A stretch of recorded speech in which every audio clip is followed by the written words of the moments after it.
Nous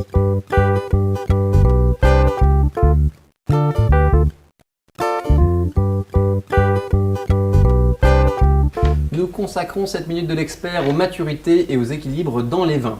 Alors, savoir gérer les maturités de ces raisins est un véritable challenge pour un viticulteur, car pour produire de grands vins, il ne suffit pas de faire mûrir des raisins. Alors, toute la difficulté réside bien sûr dans le fait qu'il doit faire mûrir ses raisins en conservant la fraîcheur dans les baies et bien sûr en préservant l'acidité naturelle du raisin.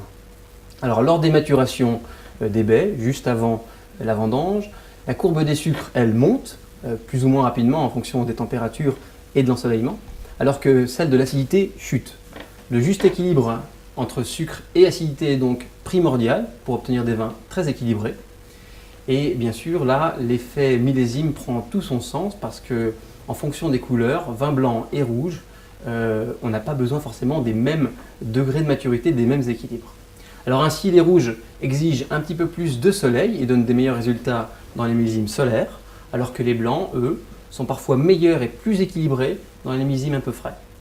Dernier point autour de ce sujet, sachez que les années parfaites qui offrent de longs potentiels de vieillissement sont celles qui réunissent fraîcheur et maturité. C'est le cas de quelques millésimes seulement par décennie. Voilà pour cette minute de l'expert consacrée aux maturités et aux équilibres dans les vins. Si vous avez des questions, n'hésitez pas à me les poser sur notre site chefd'oeuvre.fr. J'espère vous retrouver très bientôt pour un autre sujet.